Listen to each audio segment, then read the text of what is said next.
नमस्कार दोस्तों, आप सभी का स्वागत है जीएस वर्ल्ड की इस खास प्रस्तुति में। आज जानेंगे क्यों रो पड़े थे बाबा साहेब अम्बेडकर। आइए इस पर विस्तार से बात करते हैं। आज से ठीक 90 साल पहले 24 सितंबर का ही दिन था। साल था 1932। महात्मा गांधी यरवदा के जेल में आमरण अनशन पर थे। उनकी तबीयत लगातार बिगड़ रही थी। उनके गिरते स्वास्थ्य को लेकर पूरा देश चिंतित था। लोगों की चिंता उत्तेजना में बदल रही थी। बाबा साहेब डॉक्टर भीमराव अंबेडकर के लिए यह एक कठिन इम्तिहान की घड़ी थी। एक तरफ हिंदू समाज की एकता के लिए महात्मा गांधी का आमरण अनशन, तो दूसरी ओर दलितों के अधिकार, उनके राजनीतिक सामाजिक उत्थान के लिए जीवन पर्यंत की गई उनकी कोशिशें। दरअसल इस पूरे प्रसंग की शुरुआत लंदन में हुए एक दूसरे गोलमेज सम्मेलन से होती है।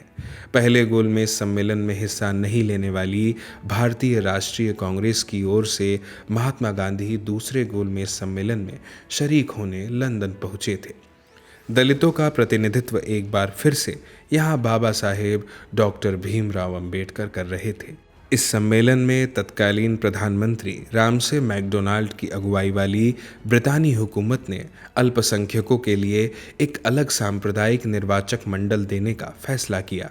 16 अगस्त 1932 को मैकडोनाल्ड ने इस कम्युनल अवार्ड सांप्रदायिक पुरस्कार की घोषणा कर दी। इस अवार्ड को मैकडोनाल्ड अवार्ड कहा गया। इस अवार्ड में मुस्लिम, सिख, ईसाई, एंग्लो इंडियन तथा यूरोपियों को अलग निर्वाचन क्षेत्र का प्रावधान था। इसके साथ ही दलित वर्गों को विशेष निर्वाचन क्षेत्र सहित आम निर्वाचन क्षेत्रों में भी मताधिकार यानी दोहरे मताधिकार दिए गए, यानी दलितों को हिंदू जाति से इतर अलग अल्पसंख्यक समुदाय का दर्जा दे दिया गया। कांग्रेस और गांधी जी इन प्रावधानों के सख्त खिलाफ थे। उनका स्पष्ट मानना था कि अंग्रेजों द्वारा दलितों को दिए गए ये विशेष प्रावधान का मकसद उनका उत्थान नहीं बल्कि हिंदू समाज को तोड़ना है। उनके अनुसार यह कदम अंग्रेजों की फूट डालो और राज करो की रणनीति का हिस्सा था। महात्मा गांधी ने इसका विरोध करते हुए मांग की कि दलित वर्ग से प्रतिनिधियों का निर्वाचन सार्वभौमिक मताधिकार के आधार पर निर्मित एक व्यापक तथा संयुक्त निर्वाचक मंडल द्वारा किया जाए। उन्होंने इस बाबत ब्रिटिश सरकार और प्रधानमंत्री रैमजे मैकडोनाल्ड को पत्र भी लिखे, लेकिन जब उनकी बातें नहीं सुनी गई तो उन्होंने 20 सितंबर 1932 को यरवदा जेल में ही आमरण अनशन शुरू कर दिया। दिन गुजरने के साथ ही उनकी हालत खराब होती जा रही थी। उनका स्वास्थ्य लगातार गिरने लगा। उनके इस अनशन को रोकने का बस एक ही उपाय था, बाबा साहेब का उनकी बातों को मानने के लिए राजी हो जाना।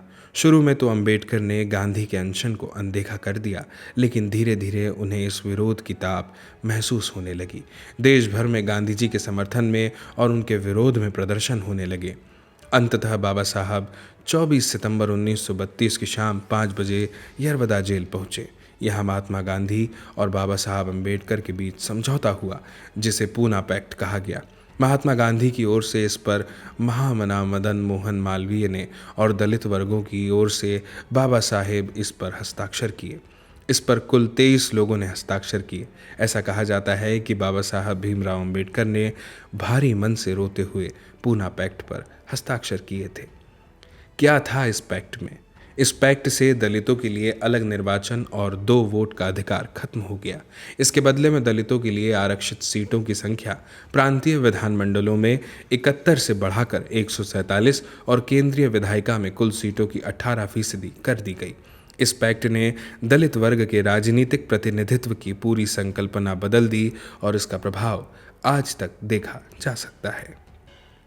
अब बात करते हैं इस महत्वपूर्ण खबर पर आधारित एक महत्वपूर्ण प्रश्न की। प्रश्न है, निम्नलिखित कथनों पर विचार कीजिए। पहला कथन है, मैकडोनाल्ड अवार्ड में दलित वर्गों को विशेष निर्वाचन क्षेत्र सहित आम निर्वाचन क्षेत्रों में भी मताधिकार के अधिकार दिए गए।